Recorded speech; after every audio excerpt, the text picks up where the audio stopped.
آقا علیہ الصلوۃ والسلام کو اللہ رب العزت نے اپنا عبد بھی بنایا ہے اور اپنا محبوب بھی بنایا ہے. حضور کو محب بھی بنایا ہے اور محبوب بھی بنایا ہے. اپنا عبد بھی بنایا ہے, محبوب بھی بنایا ہے. دونوں شان عطا فرمائی ہے, شان دونوں. اب دیکھیے حضور رب کے محبوب ہیں. یہاں دنیا میں اگر کوئی کسی کا محبوب ہو جائے تو اس کے نخرے ہی ختم نہیں ہوتے. ناز نخرے, محب جو ہوتا ہے محب, اس کو ناز نخرے اٹھانا پڑتے ہیں. محبوب نخرے دکھاتا, قربان جائیں تاجدار کائنات آپ کی ذات پر. آپ تو رب کے محبوب ہیں. رب کے محبوب ہو کر آقا علیہ السلام جب اپنے آپ کو اللہ کی بارگاہ میں پیش کرتے ہیں تو حضور محبوب بن کر پیش نہیں کرتے, عبد بن کر پیش کرتے. اپنے آپ کو محبوب بن کر پیش نہیں کرتے بلکہ عبد بن کر پیش کرتے. آقا علیہ الصلوۃ والسلام جھکاتے اپنے ہمیشہ. مثلا نماز کا وقت ہو گیا, حضور نماز پڑھتے, ساری رات مصلی پہ کھڑے ہوتے, ساری رات مصلی پہ عبد بنتے, اس کی عبدیت کا حق ادا کرتے. امام بخاری کہتے ہیں اتنا عبدیت کا حق ادا کرتے حتی تورمت قدما, یہاں تک کہ آقا علیہ السلام کے قدمین مبارک متورم ہو جاتے, سوج جاتے. جب قدم سوجتے لوگ آ کر کہتے یا رسول اللہ, آپ کے صدقے میں اللہ رب العزت نے تو اگلوں اور پچھلوں کے گناہ معاف کیے ہیں, آپ ساری رات مصلی پہ کیوں کھڑے ہوتے ہیں؟ آقا محبوب نہیں بنتے. وہ فرماتے افلا اکون عبدا شکورا, لوگوں میں اللہ کا شکر گزار بندہ نہ بنوں؟ عبدیت کا اظہار کرتے, جھکاتے ہیں خود. جب یہ عبدیت کا اظہار کر کے اپنے آپ کو جھکا کر مٹا کر مولا کی بارگاہ میں پیش کرتے, جب رب محبوب کی عبدیت دیکھتا تو اسے پیار آ جاتا. وہ فرماتا ہے میرے حبیب طٰہٰ ما انزلنا علیک القرآن لتشقی, میں نے قرآن اس لیے نہیں اتارا کہ تو مشقت میں پڑ جائے. یا ایھا المدثر یا ایھا المزمل قم اللیل الا قلیلا, اے مزمل چادر والے رات کو قیام کیا کر. قم اللیل, یہ ایک حکم دیا اللہ پاک. حضور نے خود کو جھکایا کہ میں شکر گزار بندہ نہ بنوں, یہ عبدیت تھی, عبدیت کا اظہار ہو گیا. اب دیکھیے رب کیا کہہ رہا ہے. اللہ پاک فرماتا ہے اے مزمل چادر والے قم اللیل, رات کو قیام کیجیے. یہ پہلا حکم ہے. رات کو یہ حکم دیا, پھر دیکھا یہ حکم دینے سے پہلے یہ کیفیت ہے کہ پیر سوج رہے, قدم سوج رہے ہیں, تو فوراً دوسرا حکم دیا الا قلیلا, میرے حبیب رات کو قیام کیا کر مگر تھوڑا کیا, تھوڑا قیام کیا, تھوڑا. اچھا تھوڑے کا حکم دیا, پھر دیکھا میں نے تھوڑا کر دیا ہے, میرا مصطفیٰ بھی تو چاہتا ہے نا کہ اللہ کی بارگاہ میں ہر وقت کھڑا رہوں, وہ بھی تو مجھے منانا چاہتے ہیں نا, وہ میری بارگاہ میں جھکنا چاہتے ہیں. میں نے کہہ دیا تھوڑا کر, میرے حبیب کی طبیعت زیادہ کھڑے ہونے کو کرے گی. میں نے بیان کر دیا تھوڑا کر, تو طبیعت سیر نہیں ہوگی ان کی. اللہ پاک نے فرمایا میرے حبیب چل قلیل نہیں الا قلیلا, فوراً تیسرا حکم دیا نصفہ, میرے حبیب ایسا کر آدھی رات قیام کر لیا کر, آدھی رات. یہ تیسرا حکم آدھی رات. اب آدھی رات میں آرام سے گزر جاتی ہے بھائی, 6-7 گھنٹے ایسے گزر جاتے ہیں, بڑے مشکل. جب دیکھا بھی وہ بھی تو ایک دورانیہ ہے نا, ایک وقت ہے, اتنی آرام سے اور آسانی سے نہیں گزرے گا.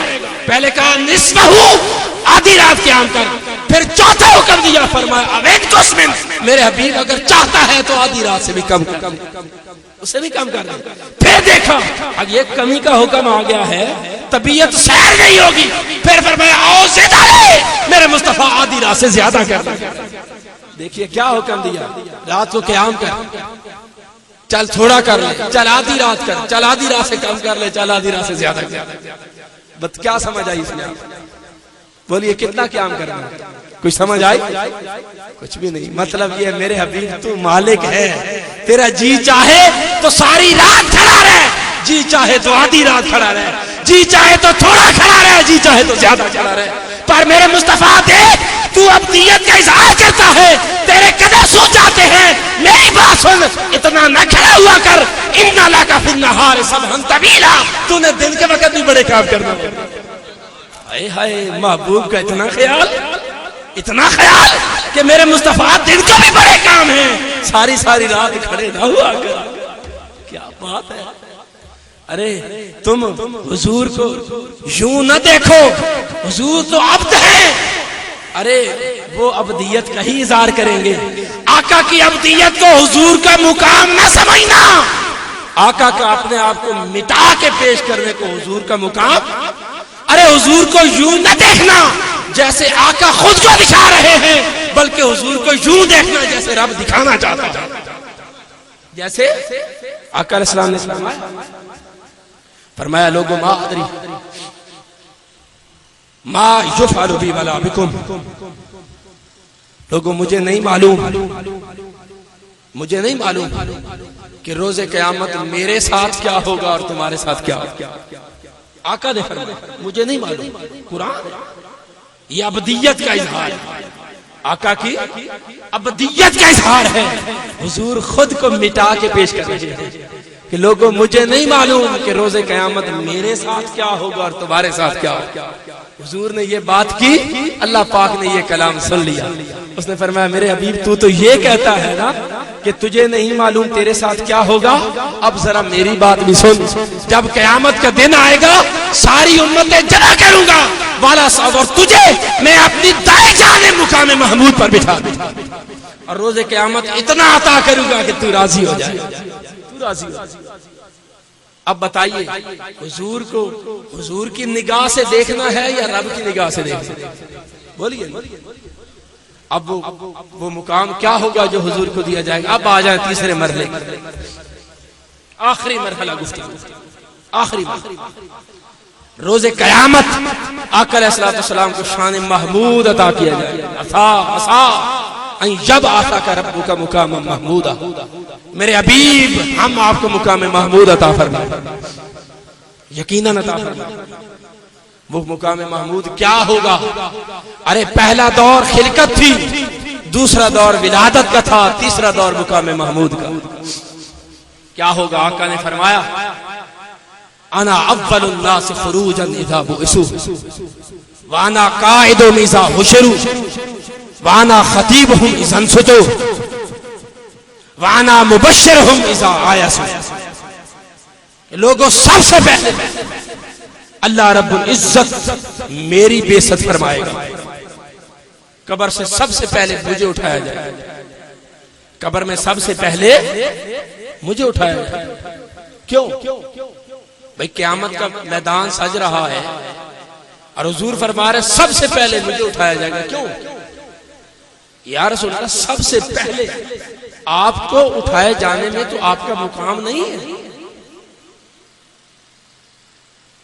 اب دیکھیں نا، آپ یہ جلسہ سجاتے ہیں، آپ کا مہمان خصوصی بھی ہو، کوئی لوگ نہ آئے ہو، ایک بندہ نہ آیا ہو، مجمع پورا سٹیج بھی خالی پڑا ہو اور حال بھی آگے خالی پڑا ہو، آپ مہمان خصوصی کو لا کے سٹیج پہ بٹھا دیں، آپ اس کا شان اور درجہ بڑھا رہے ہیں یا گھٹا رہے ہیں؟ بولیے نا، گھٹا رہے ہیں۔ ابھی کوئی بھی نہیں ہے، اس بیچارے کو کس چیز کا انتظار ہے؟ اب پہلے لا کے بٹھا رہے ہیں۔ طریقہ کار یہ ہوتا ہے کہ محفل سج جاتی ہے، لوگ آ جاتے ہیں، سٹیج پہ بیٹھ جاتے ہیں، محفل شروع ہو جاتی ہے، درانے محفل جو خاص مہمان ہو اسے پھر نعروں کی گونج میں اور بڑے احتشام کے ساتھ لایا جاتا ہے۔ طریقہ